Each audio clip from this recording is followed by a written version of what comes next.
Bonjour à tous et bienvenue sur boursicoté.com pour cette nouvelle analyse technique du CAC 40 en point matinal avec une configuration qui ne change pas.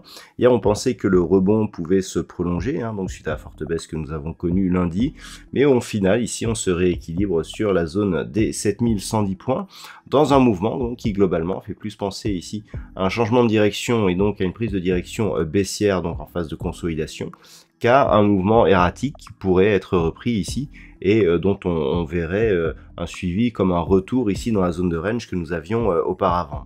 Au niveau des indicateurs techniques, on a un mouvement de rebond. On le voit ici au niveau des histogrammes du MACD qui évolue d'une manière positive et avec un bon retour ici au niveau de l'amplitude. Le RSI est sorti de sa zone de survente, donc on a un vrai signal de retournement.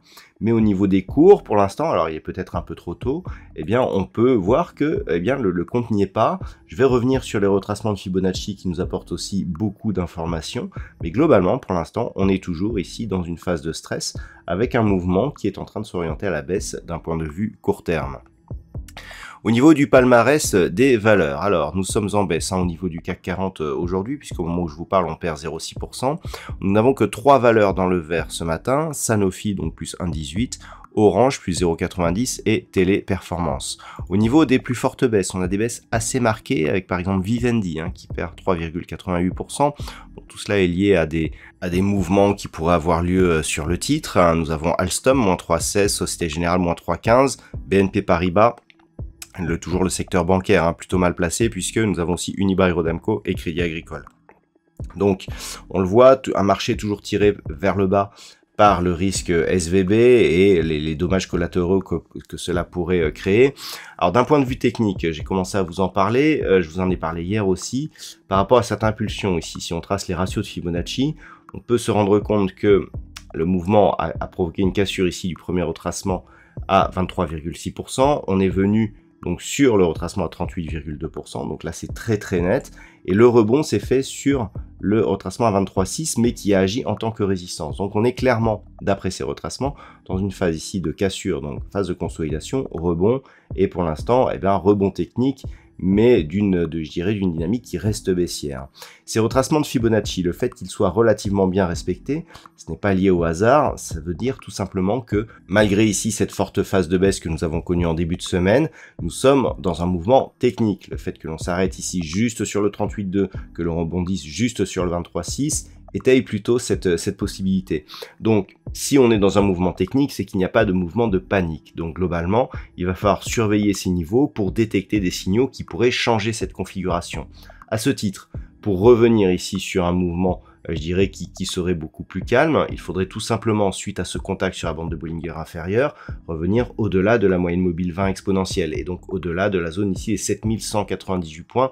Lorsque l'on a ici des éléments techniques qui viennent converger avec des éléments horizontaux, on sait que ce sont des niveaux qui sont forts et qui donneront des signaux forts. Tant que l'on reste en dessous ici, à savoir sous ce premier retracement de Fibonacci, donc à 7162, on est dans un mouvement d'impulsion baissière suite à une forte hausse, donc consolidation.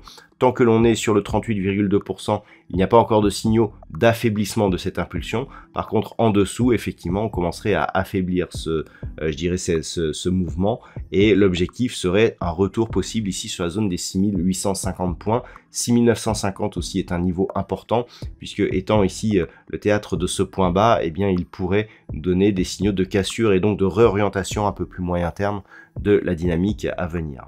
Voilà donc ce que l'on peut dire sur cette configuration technique pour ce matin. D'un point de vue macroéconomique, nous allons être dans une journée un petit peu d'attente. Nous avons eu les chiffres de production industrielle en Chine cette nuit qui ont été légèrement inférieurs à ce qui était attendu. Il n'y a pas eu de surréaction au niveau des marchés. Au niveau donc de l'Europe, il n'y aura pas de statistiques majeures ce matin. Cet après-midi, nous aurons en Grande-Bretagne la publication du budget annuel. À 13h30, nous aurons du côté des États-Unis les ventes au détail principales, les prix à la production. Donc un chiffre aussi qui peut avoir de l'impact hein, sur l'évolution des cours, vu l'attente que nous avons actuellement sur les chiffres de l'inflation par rapport justement au risque SVB. Nous aurons aussi les ventes au détail et puis les stocks de pétrole brut qui seront eux donnés à 15h30. Je rappelle que pour cause de décalage horaire, toutes les statistiques majeures, hormis celles du pétrole brut, seront données à 13h30. Voilà donc ce que l'on peut dire pour aujourd'hui. Je vous souhaite de passer une très bonne séance. On se retrouve à 10h30 puis 11h30 sur BFM Business ou dès ce soir pour toutes les autres analyses techniques du site boursicoté.com.